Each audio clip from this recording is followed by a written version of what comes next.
U.S. citizen who was held by ICE for 3 years denied compensation by appeals court. Davino Watson told the immigration officers that he was a U.S. citizen. He told jail officials that he was a U.S. citizen. He told the judge. He repeated it again and again. There is no right to a court-appointed attorney in immigration court. Watson, who was 23 and didn't have a high school diploma when he entered ICE custody, didn't have a lawyer of his own. So he hand-wrote a letter to immigration officers, attaching his father's naturalization certificate, and kept repeating his status to anyone who would listen. Still, Immigration and Customs Enforcement kept Watson imprisoned as a deportable alien for nearly 3.5 years. Then it released Watson, who was from New York, in rural Alabama with no money and no explanation. Deportation proceedings continued for another year. Watson was correct all along, he was a U.S. citizen. After he was released, he filed a complaint. Last year, a district judge in New York awarded him $82,500 in damages, citing regrettable failures of the government. On Monday, an appeals court ruled that Watson, now 32, is not eligible for any of that money, because while his case is disturbing, the statute of limitations actually expired while he was still in ICE custody without a lawyer. The Second U.S. Circuit Court of Appeals acknowledged that the ruling is harsh but said it was bound by precedent. There is no doubt that the government botched the investigation into Watson's assertion of citizenship, and that as a result a U.S. citizen was held for years in immigration detention and was nearly deported, the court ruled. Nonetheless, we must conclude that Watson is not entitled to damages from the government. We think that the analysis of the law by the majority opinion is clearly wrong, respectfully, says Watson's lawyer, Mark Flesner. Flesner is considering a number of possible next steps, including an appeal to the Supreme Court. Watson is now living in Brooklyn and has finished his GED certificate, Flesner says. A legal disaster. The details of the case are arcane, as U.S. District Judge Jack Weinstein put it in his decision last year. Watson was born in Jamaica and moved in with his dad in the U.S. as a teenager. He was 17 when his father was naturalized in 2002, so he became a U.S. citizen on that day, too. In 2007, Watson pleaded guilty to selling cocaine. When his sentence ended in May 2008, he was arrested by ICE officers. Watson had already told them he was a citizen and given them his father and stepmother's names and a phone number to call and confirm. ICE officers didn't call the number. They did attempt to look up his father, Hupton Orlando Watson, but they confused him with a Hupton Livingston Watson. Hupton Livingston Watson, the wrong Hupton Watson, was not a U.S. citizen. He also lived in Connecticut instead of New York, didn't have a son named Davino and arrived in the U.S. at a different time. But the officers apparently didn't notice the mistakes. Based on the wrong file, they concluded that Watson was not a citizen and marked him for deportation.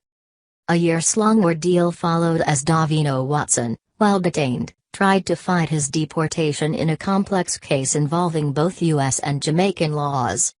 He wasn't released until November 2011. The whole legal disaster could have been avoided if Watson had an attorney at the outset, wrote the district judge who ordered his damages. With a lawyer, plaintiff probably promptly would have been declared a citizen and released almost immediately after he was arrested, if he were arrested at all, he said. Then, after his arrest, the government investigation into his status was marked by mindless failure, carelessness and easily avoidable error, Weinstein said. ICE did not follow their own procedures of what to do when a detained immigrant makes a claim of U.S. citizenship, Flesner, the lawyer now working on Watson's case, tells NPR. It was crystal clear from the beginning, had DHS done its homework properly, that he has been a U.S. citizen since 2002.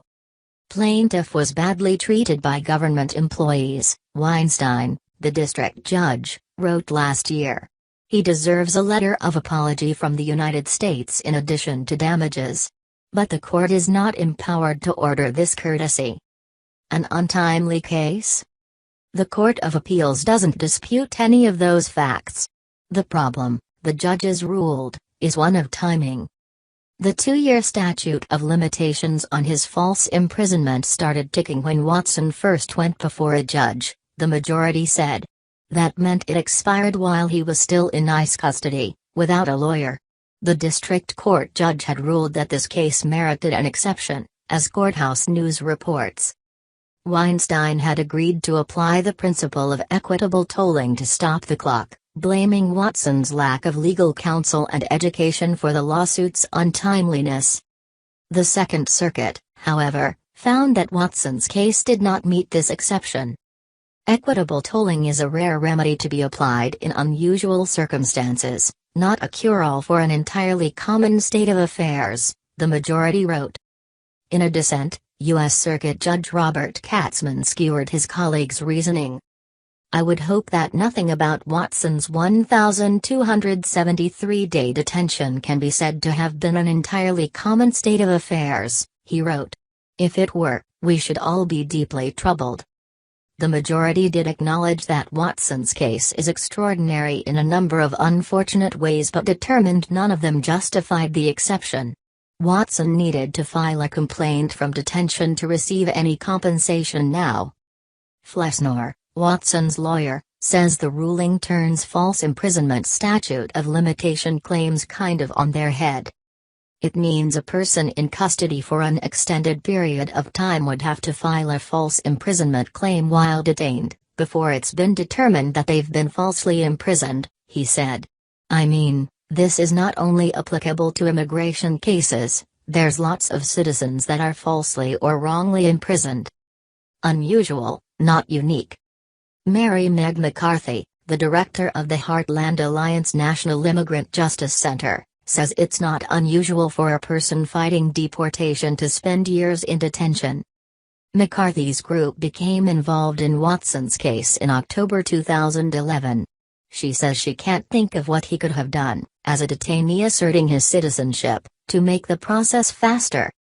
The system is very bureaucratic and very, very complicated to navigate, she tells NPR.